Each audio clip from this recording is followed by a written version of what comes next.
What if the gap between the life you want and the life you live isn't talent, time, or luck, but one quiet habit almost no one is willing to master?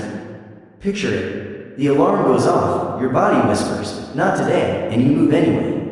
No music swelling, no crowd cheering, just you choosing to show up. That choice, repeated, rewires everything.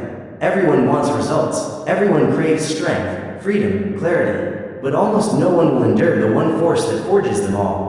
Consistency, the plain, unglamorous discipline of showing up. Not when it's exciting, not when it's convenient, but when your whole body protests, "Not today," and you move anyway, because this isn't about chasing a spark of motivation that flickers and fades. This is about building a furnace that never goes out. It's not about hype, it's about mastery. And the truth is, most people never taste mastery because they wait to feel ready instead of training themselves to follow through.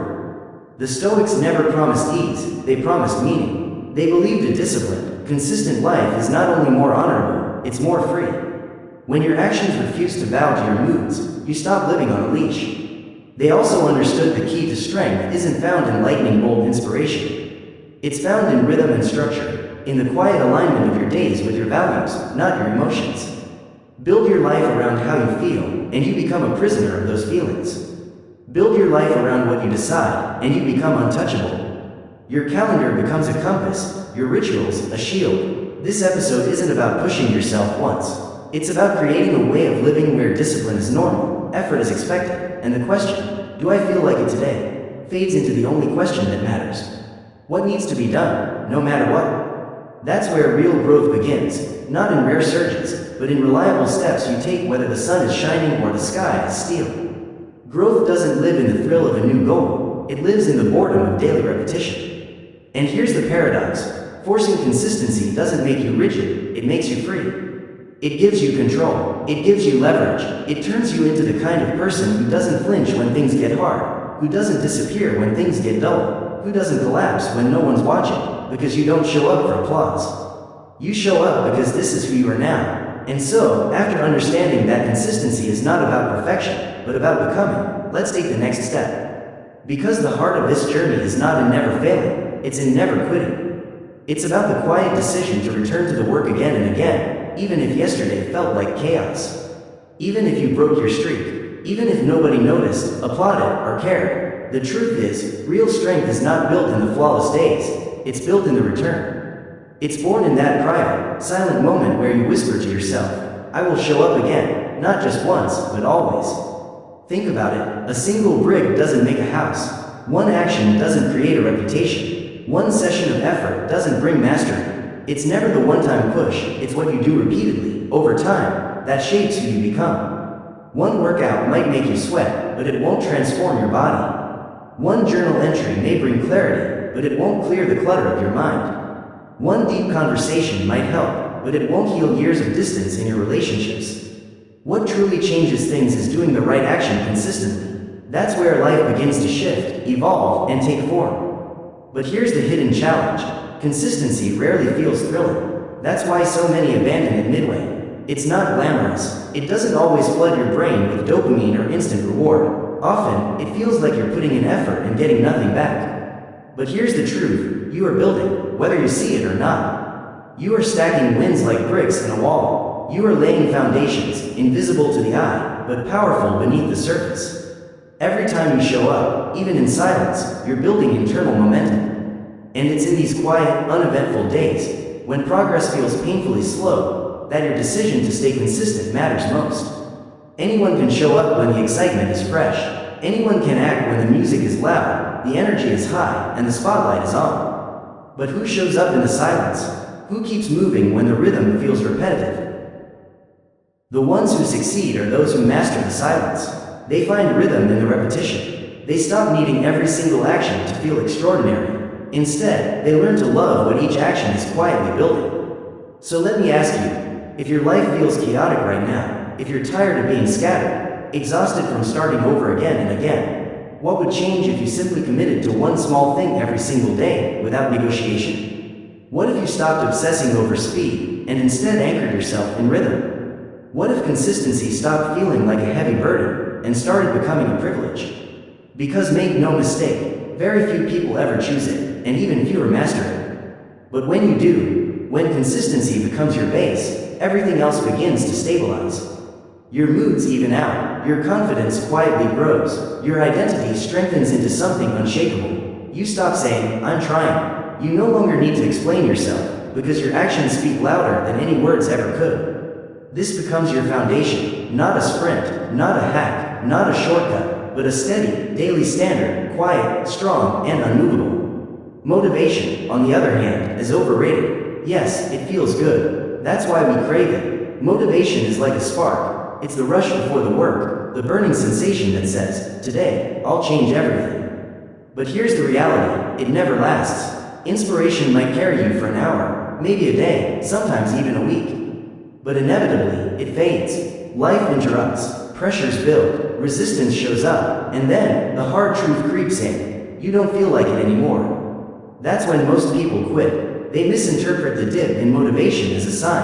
They think, maybe I'm not cut out for this. Maybe the timing is wrong. Maybe the dream is too unrealistic. But here's the painful truth. They stopped not because they weren't capable, but because they built their foundation on feelings. The ones who actually build something meaningful, their craft, their mind, their life, are the ones who stop making that mistake. They no longer depend on motivation because they know it's unreliable. They stop waiting for inspiration to carry them. Instead, they choose something far stronger, discipline. The Stoics never wasted time on the question, "How do I feel about this today?" They never asked, "Am I in the mood?" They asked only one thing, "Is this the right thing to do?" And if the answer was yes, they did it. Tired or awake, inspired or uninspired, angry or calm, it didn't matter.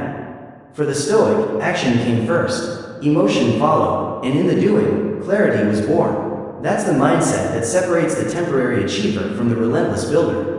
The man who depends on motivation will always live in waves. He's productive when life feels light. He trains when he's excited. He studies when it's convenient. But the moment weight presses down, when the high fades, when dopamine disappears, he collapses. He tells himself he's burned out, that he needs a break, that life is simply too much. But the truth is simpler. He didn't build a system strong enough to survive his moods. And that's what you and I need. Not a spark, not another motivational high, but a system, a rhythm, a structure that keeps running even when feelings fail. That's why the Stoics practiced daily rituals. Marcus Aurelius didn't wait for lightning to strike before he picked up his pen. He wrote every single day, not as a performance, but as a discipline. A way to keep his mind anchored, accountable, and sharp. Epictetus told his students the same. Don't just speak about philosophy, live it. Practice it daily. Apply it when it's boring. Apply it when it hurts. Because let's be honest, how many things in your life do you already know you need to do, but keep postponing, waiting for the right moment? And this brings us to a deeper truth. Most of us already know what needs to be done, but delay it simply because we don't feel like doing it. How many workouts have you skipped, not because you couldn't, but because your mood told you, not today? How many pages in your journal remain blank, not because you lack thoughts, but because you lack the feeling to start? How many meaningful conversations have been avoided, not because the moment wasn't right, but because you convinced yourself you weren't ready? And how many dreams have been postponed, pushed further and further into the future, because the emotional wave you were waiting for never arrived? If you wait until you feel like doing the work, you've already surrendered the battle. Because motivation is a luxury. It's beautiful when it shows up, but it's deadly when it becomes a requirement. The ones who rise above, the ones who actually move forward, don't wait for it. They've trained their very identity to act regardless of mood. They don't chase a fleeting feeling. They honor a standard. And here's the beautiful irony. When you stop needing motivation, you actually begin to feel it more often. Why? Because you're no longer paralyzed by its absence. You've built something stronger, rhythm, momentum, a steady current that carries you forward. With every small action, you prove to yourself again and again that you can move without being pushed. That you can act without being cheered on. And that quiet proof builds confidence, not the fake kind you paste on social media with quotes and hashtags, but the real kind. The kind earned in silence, in repetition, in doing the work when no one notices and nothing feels exciting. Motivation is emotion, discipline is identity, and in the long run, identity always wins. The Stoics captured this perfectly when they said, "Don't explain your philosophy, embody it." In other words, don't talk about consistency, live it. Don't wait to feel productive. Design your life so productivity becomes your default. Don't sit around hoping for the will to act. Build systems that make action non-negotiable. That's why military leaders, elite athletes, and master craftsmen all lean on routine, not on hype. They don't wait for lightning to strike. They create their own storm, through discipline, through ritual, through daily standards that are simply not up for debate. So how do you build this within yourself? You stop romanticizing effort. You stop chasing the perfect mood. You begin each day not with the question, how did I feel? But with the reminder, what did I commit to? You identify your essentials: movement for the body, reflection for the mind, deep work for the soul. You design your environment so these actions happen by default. You wake up and do what must be done, not because the mood arrived, but because this is who you are now. Some days will feel powerful, others will feel numb, repetitive, even lifeless. Doesn't matter, you act anyway, because here's the hidden truth: action creates energy.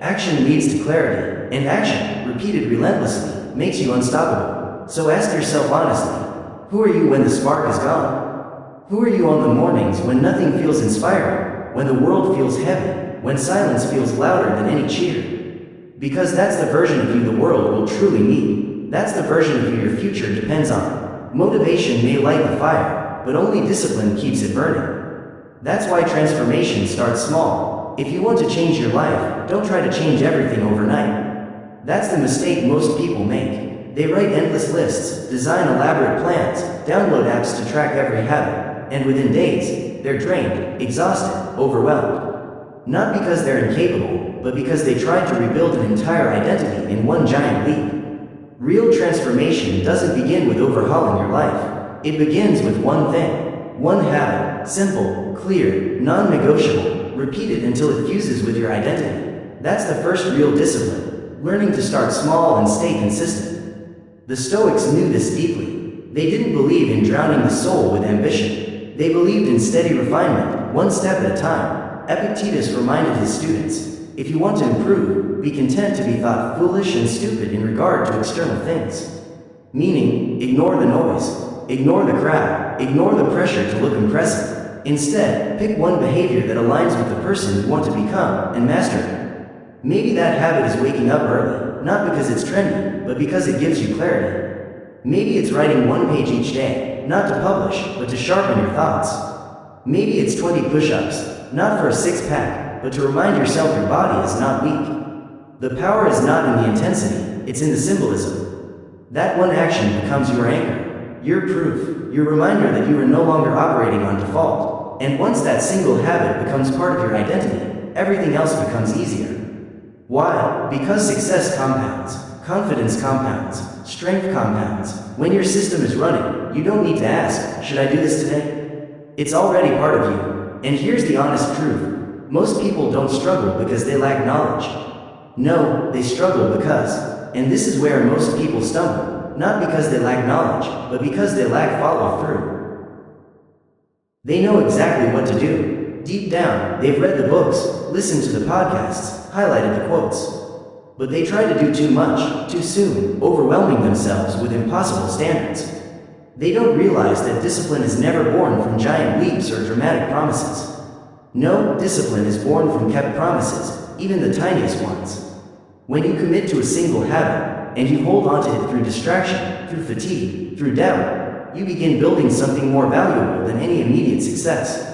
You begin building trust in yourself, and that trust, it changes everything. Because the next time you say, I'm going to do this, you actually believe it. And when you believe your own words, your posture shifts, your tone changes, your decisions carry more weight. You're no longer hoping you'll be consistent, you know you will be. And it all began with one simple act. But don't confuse simple with easy. The habit you choose has to feel real. It has to carry weight, not because it's complicated, but because it's meaningful. It must represent a new standard, a quiet rejection of your old excuses.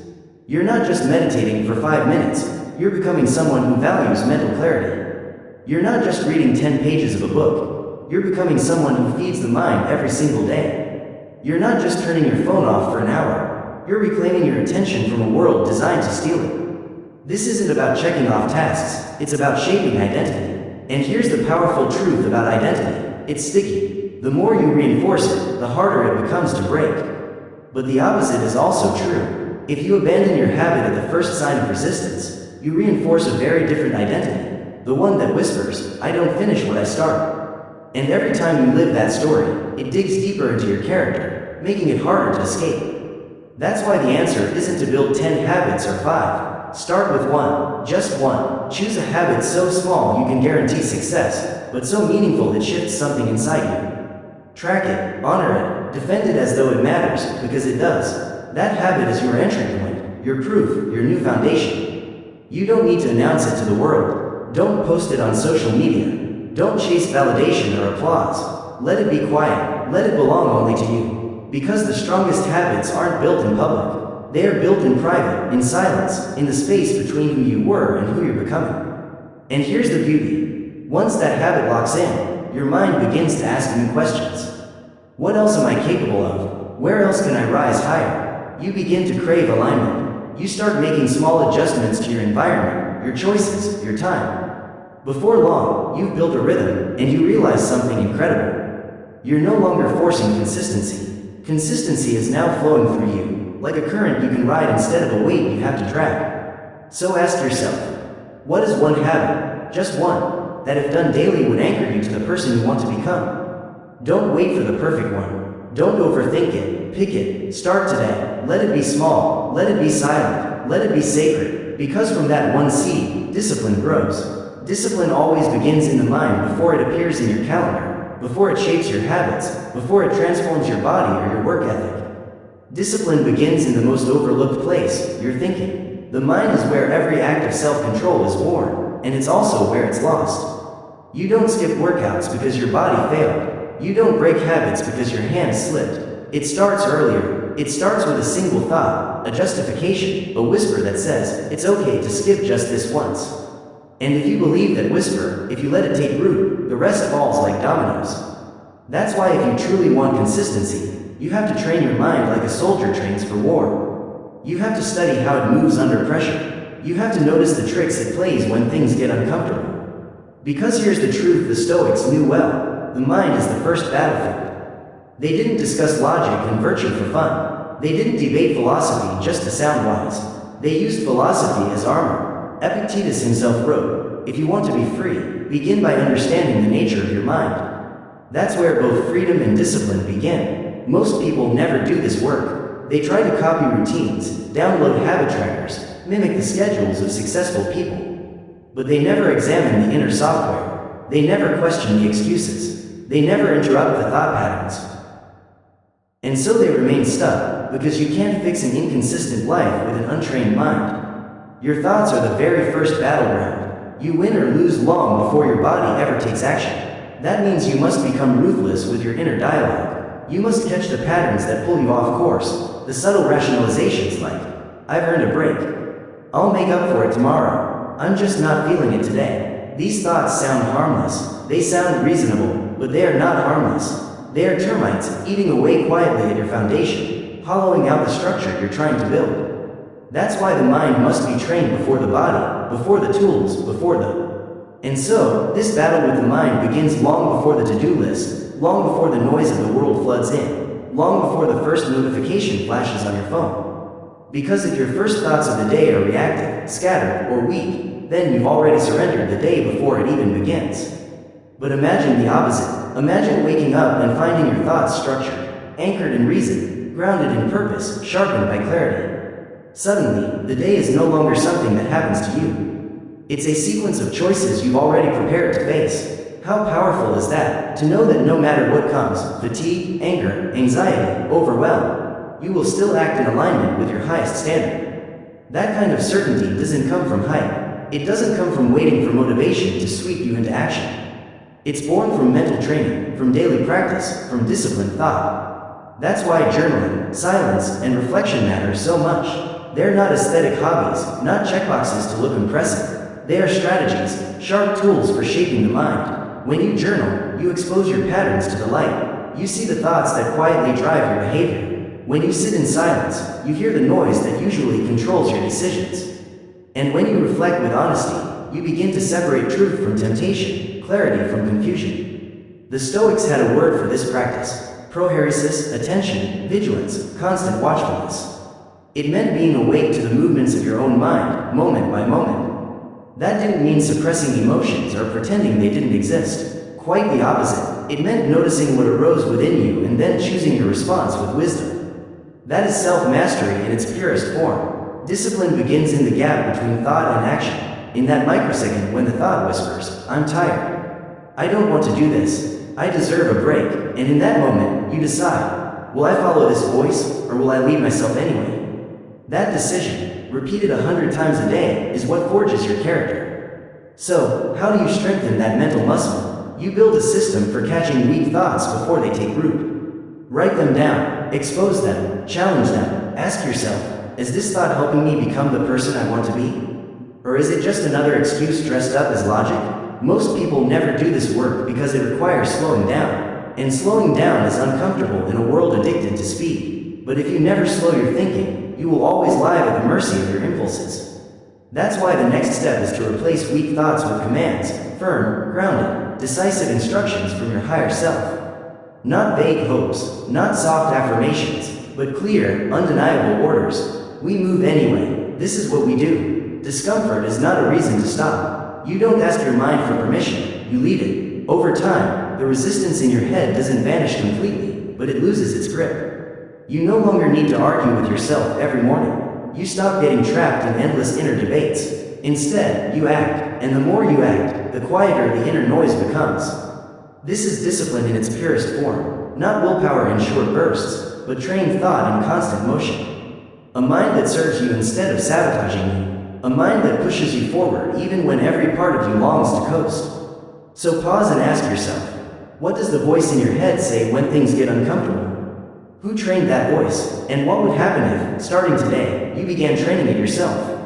Because until your mind submits to your reason, your body never will. Your habits never will. Your results never will. That's why tracking matters. Track everything you do, because what you don't measure, you can't control. And what you refuse to track will quietly own you. That's the unspoken law of life. Without awareness, there can be no change. Most people don't fail because they lack discipline. They fail because they lack visibility. They move through their days blind to their own patterns, unaware of how often they slip, how frequently they distract themselves, how little of their energy actually goes to what matters most. Then, weeks later, they look back in confusion, wondering why nothing has changed. They blame motivation, they blame luck, they blame timing, but the truth is simpler. They weren't tracking anything. And if you weren't tracking, you weren't building. The Stoics would call this neglect of the self. They believed that the examined life was the only life worth living, not for vanity, but for responsibility. Seneca wrote, "We suffer more often in imagination than in reality." But how would you know the difference unless you track what's real? How would you challenge a belief if you never saw it written clearly in front of you? How would you correct a habit if you never noticed the pattern? How would you celebrate progress if you had no proof it existed? This is where tracking becomes more than a productivity tool. It becomes a mirror. And so, the mind must be trained first, before the to-do list, before the calendar fills, before the world wakes up and begins pulling you in every direction. Because if the very first thoughts of your day are reactive, scattered, or weak, then you've already given the day away before it even begins. But if your thoughts are structured, anchored in reason, guided by clarity, built on purpose, then the day becomes something entirely different. It becomes a series of choices you're already prepared to face. Think about how powerful that is. To rise in the morning already knowing that no matter what storms appear, fatigue, anger, anxiety, overwhelm, you will still act in alignment with your highest standards. That kind of certainty doesn't come from a motivational video or an inspiring quote. It doesn't appear overnight. It's forged through mental training, through daily practice, through the discipline of thought. That's why the Stoics placed so much emphasis on journaling, silence, and reflection. These habits weren't aesthetic hobbies. They weren't trendy rituals. They were strategies. When you put pen to paper, you catch your own mind in the act. You see the patterns behind your behavior. When you sit in silence, you discover the noise that usually runs unchecked in the background of your decisions. And when you reflect with brutal honesty, you begin to separate what is true from what is merely temptation dressed as reason. The Stoics called this prohairesis, attention, vigilance, constant watchfulness. It meant being fully awake to the movement of your own thoughts, moment by moment. And that didn't mean suppressing emotion or pretending feelings didn't exist. No, it meant acknowledging them, recognizing them as they arise, and then choosing your response with wisdom. That is the heart of self-mastery. Discipline begins in that tiny gap between thought and action, in the split second when the idea surfaces. I'm tired. I don't want to. I deserve a break. And in that moment, you decide, will I follow this impulse, or will I leave myself anyway? That decision, repeated 100 times a day, is what sculpts your character. So how do you build this kind of mental strength? You start by creating a system to catch weak thoughts. Write them down, interrogate them, ask, is this thought leading me closer to who I want to become? Or is it just another clever disguise for avoidance? Most people never do this because it requires slowing down. And slowing down, in a culture obsessed with speed, feels unnatural. But if you never slow your thinking, you will always live as a slave to your impulses. The next step, then, is replacing weak thoughts with commands, firm, grounded, unshakable instructions from your higher self. Not vague affirmations, not soft hopes, but direct orders. We move anyway. This is what we do. Discomfort is not a reason to stop. You stop asking your mind for permission. You begin leading it. Over time, resistance doesn't vanish, but it loses its power. You no longer waste hours arguing with yourself. You stop falling into endless inner debates. Instead, you act, and the more you act, the quieter that inner noise becomes. This is the essence of discipline, not dramatic bursts of willpower, but thought trained into motion. A mind that serves you, not one that sabotages you. A mind that pushes you forward even when every part of you whispers, take it easy. Coast, you've done enough, so ask yourself, what is the voice inside your head saying when things get uncomfortable? Who trained that voice, and what would change if, starting today, you began training it yourself? Because until your mind bows to your reason, your body won't. Your habits won't. Your results won't. This is why tracking matters. Track what you do. Track how you think. Because what you don't measure, you can't control. And what you refuse to measure will quietly control you. That's the unspoken law of life. Without awareness, there can be no change. Most people don't fail because they lack discipline. They fail because they lack visibility. They drift through their days blind to their own patterns. They don't notice how often they slip. They don't realize how much time they waste. They underestimate how little of their day goes to what truly matters. Then, weeks later, they wonder why nothing has changed. They point fingers at motivation, at luck, at timing. But the truth is sharper. They weren't tracking anything. And if you weren't tracking, you weren't building. The Stoics would call this neglect of the self. They believed that the examined life was the only life worth living. Not for vanity, not for pride, but for responsibility. Seneca wrote, "We suffer more often in imagination than in reality." But how could you ever know the difference unless you tracked what was real? How would you challenge a false belief if you never wrote it down? How would you correct a failing habit if you never saw the pattern? How would you recognize growth if you never had proof in front of you? This is why tracking becomes more than a productivity trick. It becomes a mirror that reflects your mind, your decisions, your use of time, with brutal honesty. Not to punish you, but to awaken you. Because when you track your behavior, you finally begin to see what's truly happening behind the curtain of your life. The micro choices, the hidden excuses, the progress that felt invisible but was quietly building all along. Let's make it practical. Imagine waking up tomorrow and logging every hour of your day, not obsessively, but consciously. You'd start to notice the hidden rhythms, the times when your energy dips, the moments your focus scatters, the hours you unconsciously grab your phone, the tasks that drain you, and the ones that build momentum. Slowly, the fog clears. You see where your time actually goes, and you discover where your excuses like to hide. And in that visibility, you gain leverage. Here's what most people do. They start with intensity. They say, I'll meditate, journal, work out, read, and build a business all before noon. But when they fail to track any of it, they collapse, assuming they failed entirely. But they didn't fail, they were simply unaware. Maybe they nailed 70%. Maybe they improved in ways they never noticed. But without a record, progress becomes invisible. And invisible progress is easy to abandon. That's why small, consistent tracking is so powerful. You don't need to document every breath of your life, but you do need a system that tells the truth, a habit tracker, a daily journal, a weekly review. Something that forces you to pause and ask, what did I actually do this week? Not what you intended, not what you thought about, what you actually did. And here's the paradox. Though tracking may feel rigid at first, it leads to freedom. When you know where your time goes, you stop guessing. You stop saying, I don't know where the day went. You stop living reactively. You start making deliberate choices. You say, these 3 hours are mine. This pattern has to go. This habit is working. I'll double down. You also begin to measure what actually matters.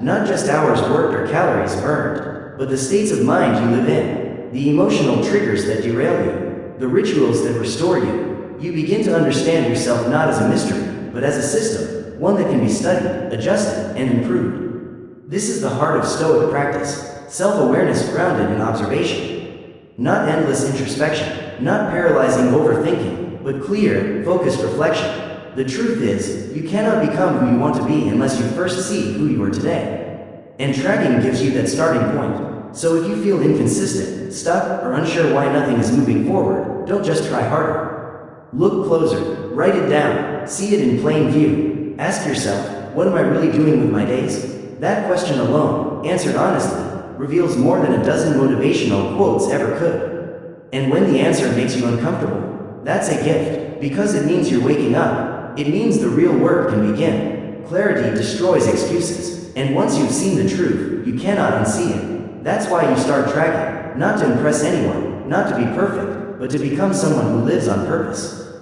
Every hour, every day, every decision. Because if you only act when you feel like it, you'll rarely act at all. That's the trap most people fall into. They wait for alignment, they wait for motivation, they wait for the perfect emotional wave to carry them into action. But consistency doesn't work that way. Discipline doesn't wait for mood. And success, real success, never bows to feelings. Success responds only to what you do. Here's the hard truth. You won't always feel like waking up early. You won't feel like journaling or working out or focusing when your mind is scattered. You won't feel like resisting temptation or choosing the harder path when the easier one is calling. And it's in those very moments, when it's inconvenient, when it's boring, when it's uncomfortable, that your true character is revealed. Because that is where real consistency is born. Not in excitement, not in ease, but in inconvenience, in boredom, in discomfort. The Stoics never glorified emotion. They acknowledged it, respected it, but they never allowed it to rule. They saw emotions as weather, always shifting, always unpredictable, always temporary. And you don't build your life around the weather. You build it around principles. Marcus Aurelius once wrote, you have power over your mind, not outside events.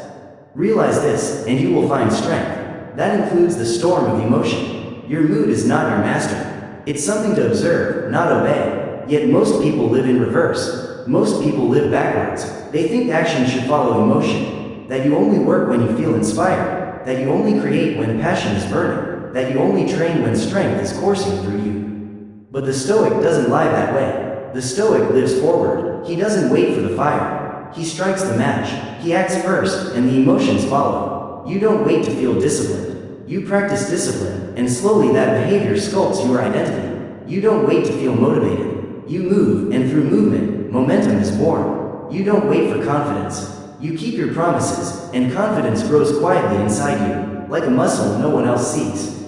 But pause for a moment. How many times have you let the phrase, I don't feel like it, dictate your decisions?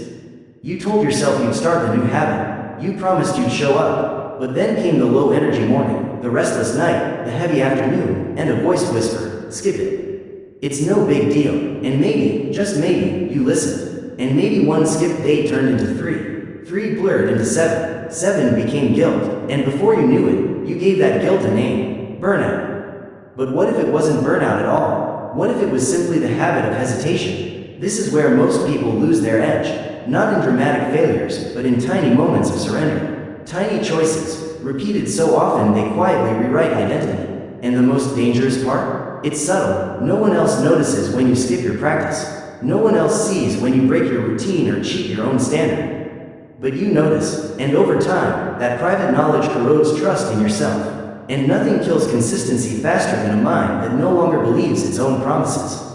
That's why the practice of forcing action, especially when you don't feel like it, is sacred. It's how you reclaim authority over your life. You feel tired, but you train anyway. You feel foggy, but you write anyway. You feel overwhelmed, but you start anyway. You stop negotiating. You stop debating. You stop asking your mood for permission. And over time, something powerful happens. The mind adapts. It learns that feelings are not prerequisites for effort. It learns that you are not someone who waits for the right mood, the right time, the right energy. You are someone who acts from clarity, from identity, from inner leadership. This doesn't mean ignoring your body or pushing yourself recklessly into collapse.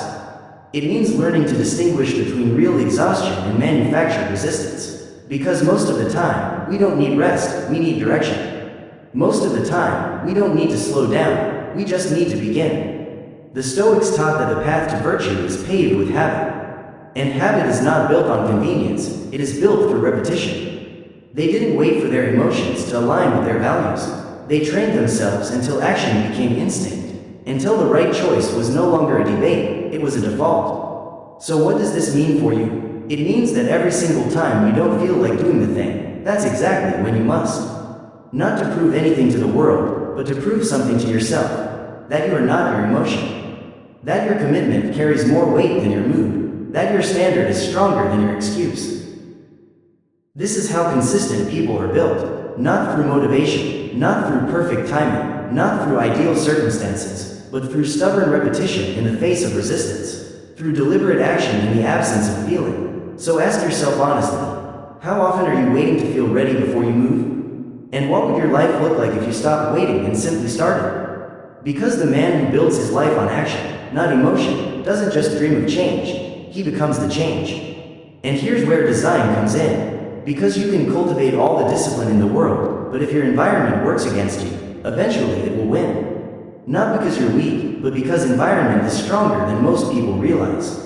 Willpower fades, motivation disappears, but your environment, it's always speaking, always shaping your choices, always nudging your behavior in directions you may not even notice. And if you don't design it with intention, it will design you by default. The Stoics understood this. They believed virtue could never live in isolation. It had to be lived out in daily action, in ordinary choices, in the structure of life. And they knew the world you move through each day plays a silent but powerful role in those choices. That's why they obsessed over awareness. Awareness of the people they spent time with. Awareness of what they consumed with their eyes and ears. Awareness of where they allowed their attention to dwell. Because they knew this simple truth. What surrounds you slowly becomes you. So pause and look around. Not just at your physical space, but at your digital space, your emotional space, your social space. What are you allowing into your field of vision every single day? What's sitting on your desk? What's staring at you from your screen? What's echoing in your ears? What's filling your calendar? Most people never ask these questions. Environments, that's where most people lose the battle before it even begins. They live in spaces designed for distraction, endless notifications pinging, clutter everywhere, temptation always within arm's reach. And then they wonder why focus feels like a rare treasure. They wonder why their discipline slips, why their consistency collapses. But the truth? The answer is right in front of them. Their environment isn't built for success. It's built for escape, for comfort, for mindless indulgence. And that's why one of the most radical acts of discipline is not just forcing yourself to grind harder. It's redesigning the very space you live and work in. Not to look productive for others, but to be productive for yourself. Not to create an aesthetic for Instagram, but to align your surroundings with your deepest values. You don't need a perfect setup. You don't need expensive gear, the latest gadget, or a spotless office. What you need is a setup that makes your best choices easier and your worst temptations harder. Start simple. Put your journal where you'll see it every morning. Lay out your workout clothes the night before so the first choice is already made. Keep your phone outside the room when you work. Delete the apps that constantly hijack your attention. Place your goals where your eyes land daily, not buried in a notebook, but visible, unavoidable. Because what you see often, you begin to believe. And what you believe, you eventually embody. That's the quiet power of visual cues. Now, reverse the logic. Add friction to the bad habits. If junk food lives in your house, you will eat it. If your phone sleeps beside your bed, you will scroll until midnight. If the TV remote is always within reach, hours will vanish before you even notice. That doesn't mean you're weak, it means you're human. And humans always choose ease. So make the wrong things harder to reach, harder to justify, harder to stumble into mindlessly. The same principle applies to people. Your social environment is more powerful than you realize. Spend too much time around the lazy, and you'll start lowering your own standards. Surround yourself with complainers, and soon your own voice will drip with negativity. Live in a chorus of excuses, and you'll start to believe excuses are valid. That's not judgment, that's psychology. We adapt to survive, we mimic to belong, but the Stoic doesn't adapt downward. He refuses to normalize weakness. He protects his energy like it's treasure. He chooses his company with intention. He understands that proximity shapes influence, and influence shapes destiny. That's why designing your environment isn't just about tidiness or minimalism. It's about guarding your future. It's about arranging your life so your highest self has the advantage, not your lowest impulse. It's about building a space where the right choice becomes the easy choice, repeated until it's no longer a decision but a reflex. And here's the deeper truth. Your environment isn't just external, it's internal too. If your inner world is chaotic, filled with self-criticism, cluttered with fear, scattered with distraction, then no amount of organized desks or clean homes will save you. You must create space inside as well. This is where practices like meditation, silence, and reflection enter. They are not luxuries, they are design choices for the soul. A quiet mind becomes a sharp mind, and a sharp mind executes. Picture this. Would you ever try to run a marathon through a construction site, dodging debris and obstacles at every step? Of course not, yet that's exactly how most people chase greatness, trying to build discipline in the middle of digital noise, emotional chaos, and mental clutter. They try to force focus while their environment constantly pulls them toward weakness. But here's the hard truth. You can't out-hustle your surroundings forever. Eventually, the gravity of your environment wins. The space you live in will either support your habits or sabotage them. So ask yourself, what does my environment say about what I truly value? You must build up your life action by action. Marcus Aurelius wrote, and be content if each one achieves its goal. Notice his word, content, not thrilled, not entertained, content, because it is contentment, not excitement, that allows you to persist. It's what carries you through the quiet seasons when the rush is gone. It's what keeps you writing when your ideas feel stale, what keeps you training when your body feels slow, what keeps you waking up early even when the thrill of self-improvement has worn thin. That's the secret few ever speak of. Boredom is not a sign you should quit. It is a sign you are entering deeper waters. Think back to the start of anything meaningful you pursued. Learning a skill, starting a habit, chasing a dream. At first, it feels electric. Your brain is lit up. You're charged with energy. The emotions are high, and every action feels alive. But like all sparks, that initial fire fades. And when it does, most people misinterpret the silence that follows. They think the absence of thrill means they've chosen the wrong path. But the truth? That silence is where growth begins.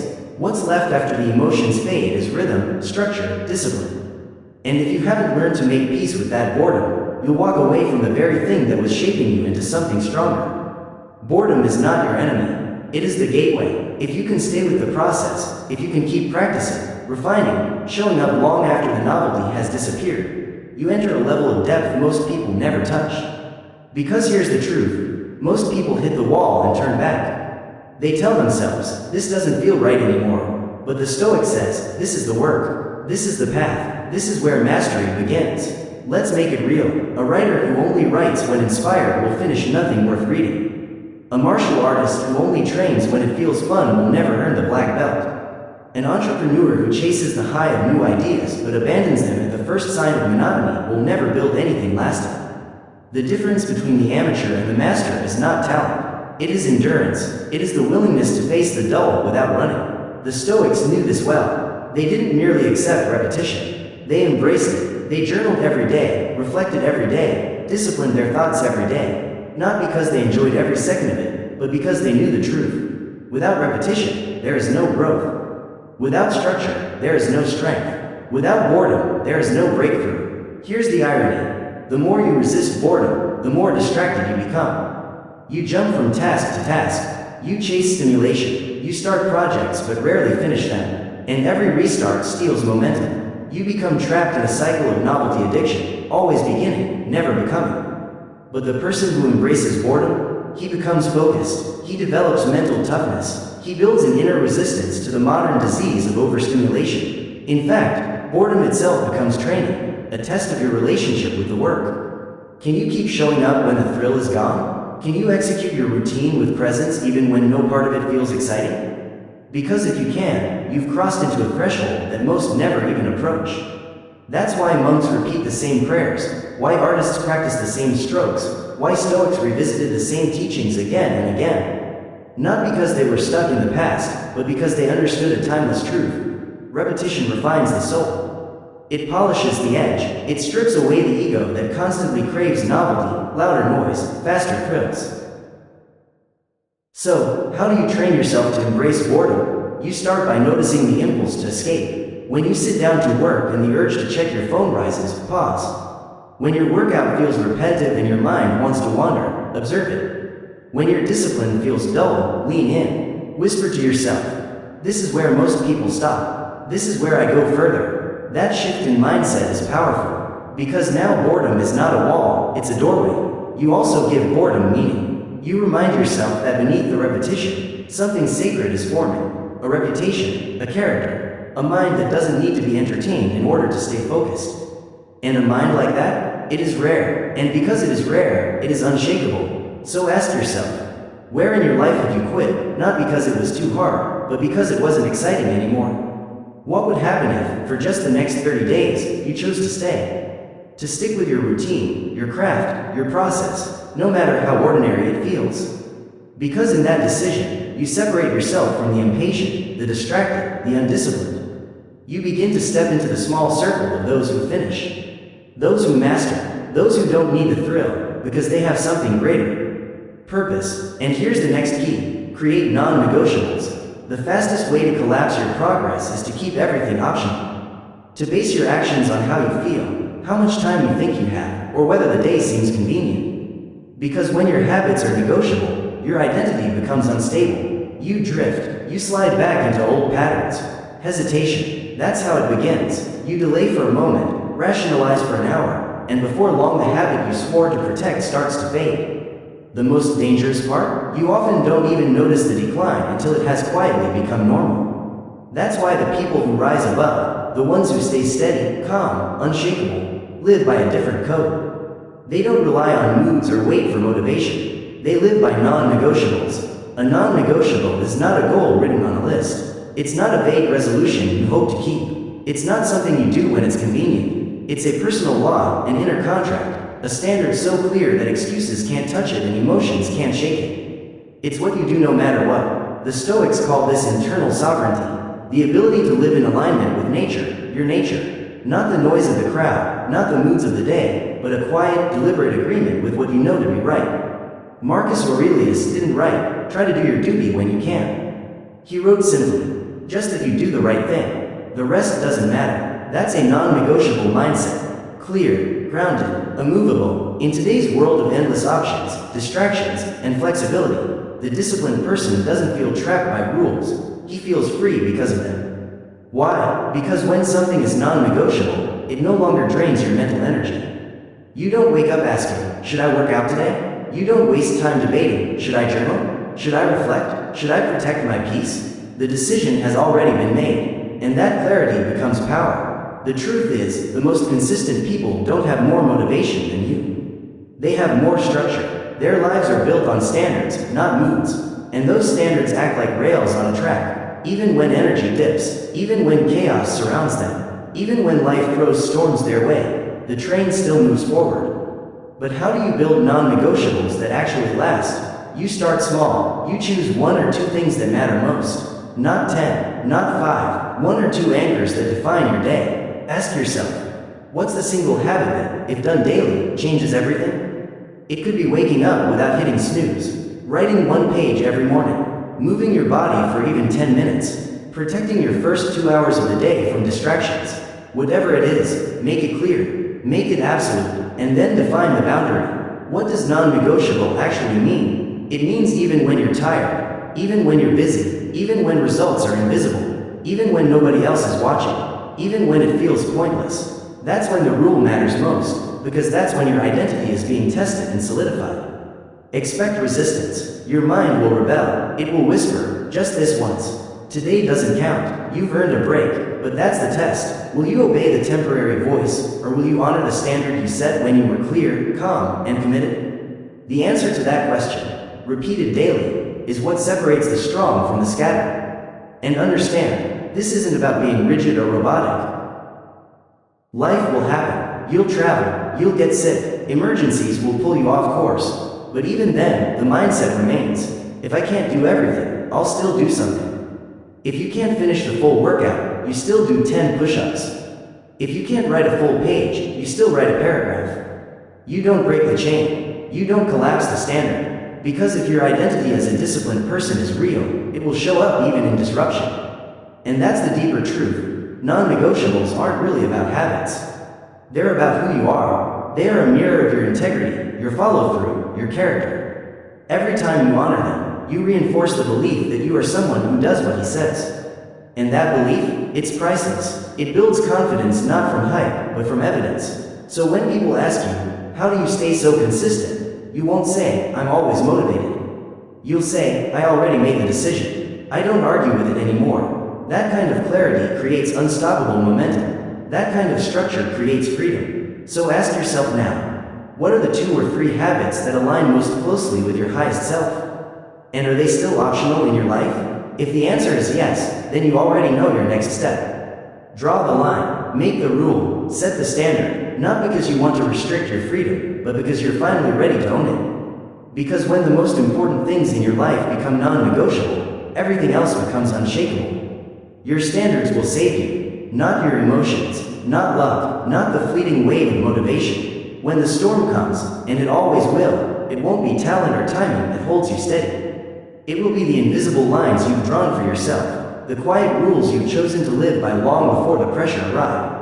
When the world shakes, when plans collapse, when betrayal cuts deep, when emotions cloud your vision, it's your standards that remain. They are the anchor that keeps you from drifting, the compass that directs your next step, the wall that keeps temptation from overrunning your spirit. Most people never realize this. They think their success will come from big breakthroughs, from stumbling onto the right strategy, or from waiting until the perfect moment finally arrives.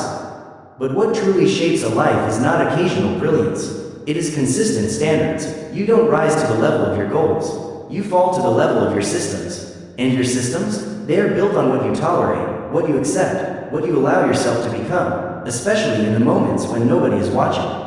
The Stoics knew this better than anyone. Marcus Aurelius didn't write his meditations for applause or recognition. He wrote them for himself, as reminders of the man he refused to stop becoming. His standard wasn't wealth, it wasn't status, it wasn't the approval of others. It was virtue, reason, integrity, and think about this. When the weight of an empire pressed on his shoulders, when betrayal circled him, when war and disease and grief threatened to undo him, he didn't abandon those standards. He returned to them, again and again, because they were the only thing truly within his control. So let me ask you, what are your standards? When your energy is low, do you still move with discipline, or do you fold into excuses? When someone disrespects you, do you meet it with composure, or do you fire back with impulse? When life grows messy, loud, and overwhelming, do you rise above, or do you let the chaos drag you down with it? Here's the truth. You cannot expect to make strong decisions in weak moments unless you've already decided who you are. This is why clear personal standards are not optional, they're survival. If your boundaries are vague, if your values shift with every breeze, if your rules bend at the first sign of pressure, then you will spend your life being shaped by the world instead of shaping it. You'll drift, pulled in 100 directions, reactive instead of intentional. But when you raise your standards, even quietly, without announcement, you begin to transform. You eat differently, you think differently, you work differently, you speak differently, and you don't do it for applause. You don't do it for anyone's approval. You do it because your internal code demands it. It becomes painful to live below your new level, not out of arrogance, but from something deeper. Because once you've tasted alignment, once you've felt what it means to live in integrity, anything less feels like betrayal. And here's the beauty. Your standards don't need to be loud. They don't need to be defended or explained. In fact, the truer they are, the less you'll feel the need to talk about them. You won't have to justify why you wake up early, why you guard your peace, why you say no to certain people or temptations. You'll simply do it. Quiet consistency always speaks louder than explanations. But here's the warning. When you raise your standards, some people will get uncomfortable. They'll say you've changed, that you've become too rigid, too serious, too different. Let them. Their discomfort is not your responsibility. Your alignment is your peace. Your standards are your future. You are not obligated to shrink yourself to meet the expectations of others. If they feel left behind, they can rise to meet you. And if they choose not to, that only proves they were never meant to walk beside you on this path. Because your standards aren't just about success, they are about protection. They are what prevent you from collapsing when life tests you.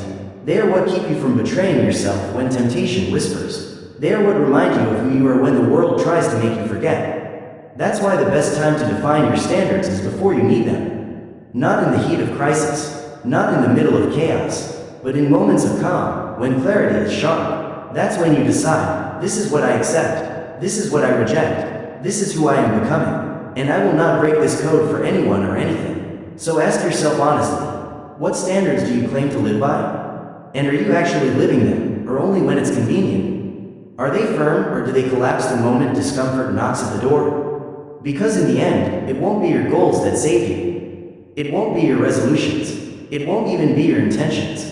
It will be the daily standards you refuse to compromise, even when no one else believes in you, even when progress feels invisible, even when the world is whispering, give up. That, more than anything else, is what makes you unshakable. Unshakable, that's the word, that's what builds legacy, that's what defines a Stoic. Not perfection, but principle. Because perfection is fragile, but principle is enduring. And when everything else fades, your mood, your motivation, even your momentum, your standards remain. They hold the line, they keep you grounded, they guide you home. And here's the paradox.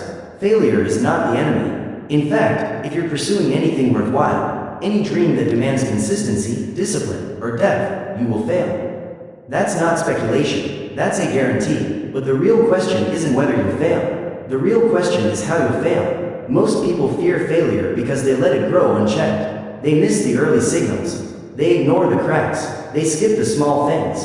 And then, one day, everything collapses. Not from one dramatic decision, but from 1,000 little ones they refuse to notice.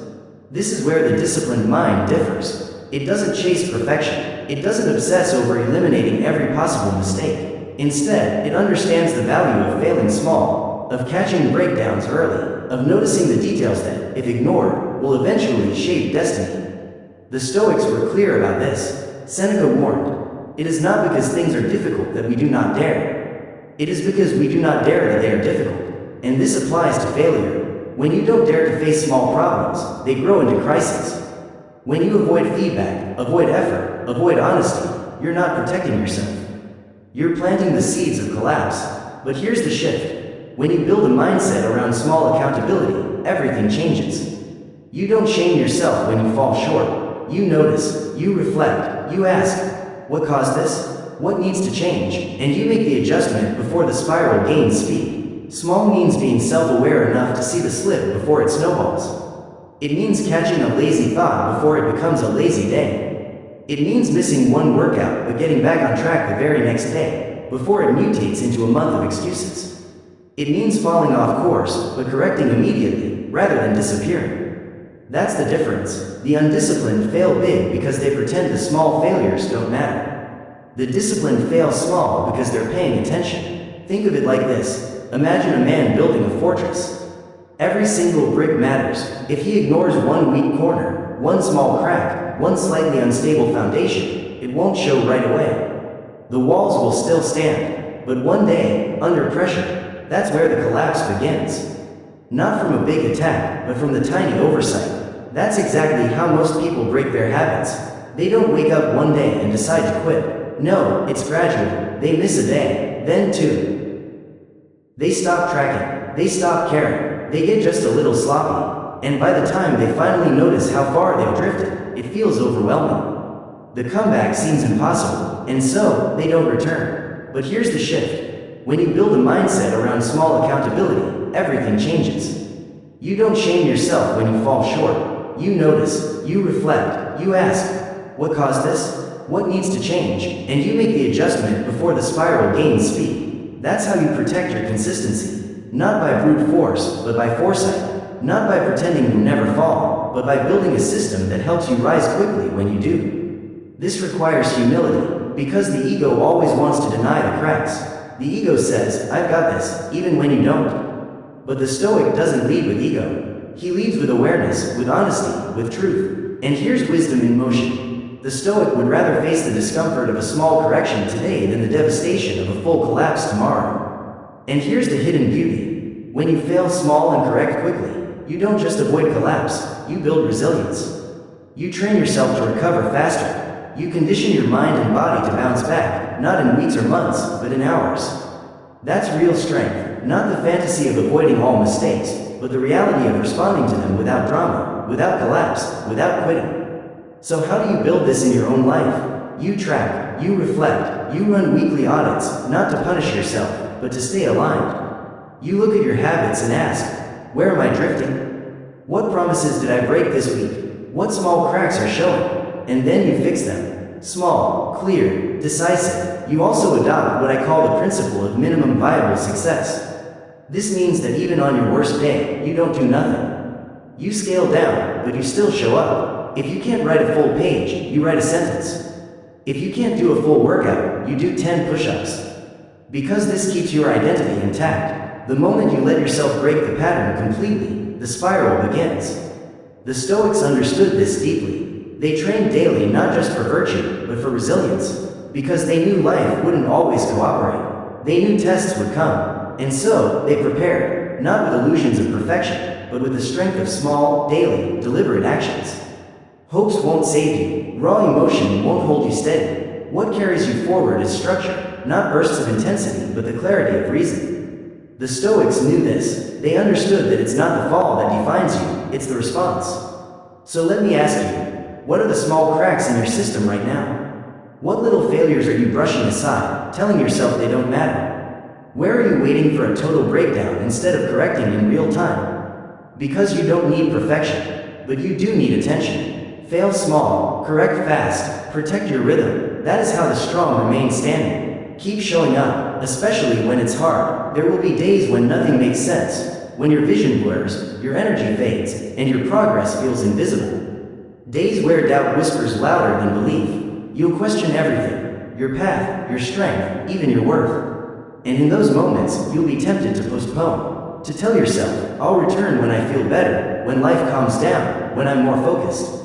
But let's be honest, that's not how greatness is built. That's not how discipline becomes identity. That's not how a man becomes unshakable. Real growth happens in the fire, when you keep moving even as resistance screams. Anyone can be consistent when the wind is at their back, when the morning feels light, when the coffee hits just right, when the world seems to cooperate with your plans.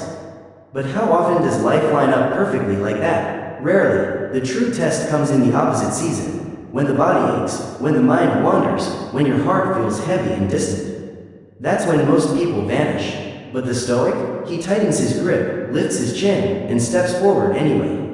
Epictetus reminded his students, if you want to improve, be content to be thought foolish and stupid. In modern terms, if you want to grow, be ready to look inconsistent to the outside world. Be ready to act even when you're not in the mood. Be ready to keep going when no one claps, when no one notices, when even you question why you started in the first place. Because consistency isn't fueled by applause. It isn't kept alive by validation. It's built in the quiet hours where no one is watching, when the reward is delayed, the struggle is real, and the only voice you hear is the one inside your head whispering, keep going. Because the man who rises is not the one who starts when it's easy.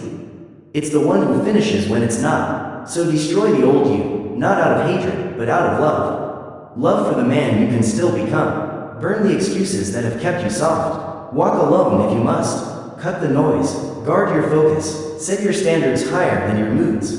And then, keep showing up. Quietly, relentlessly, stoically, because no one else is coming. No one is going to carry you through the storm. You are the architect now. You hold the blueprint, you hold the tools, and if you choose to build brick by brick, day by day, with discipline as your foundation and consistency as your creed, you'll create something unshakable. Not a perfect life, but a powerful one. A life forged in effort, shaped by principle, and anchored in truth. And that will always be more than enough. If this episode gave you something to think about, share it. If it stirred something inside you, leave a comment. If you want more Stoic reflections like this to keep you grounded and sharp, subscribe. This is your space, a space to grow stronger, to think clearer, and to build the life no one thought you could. Until next time, stay grounded, stay disciplined, and above all, never stop showing up.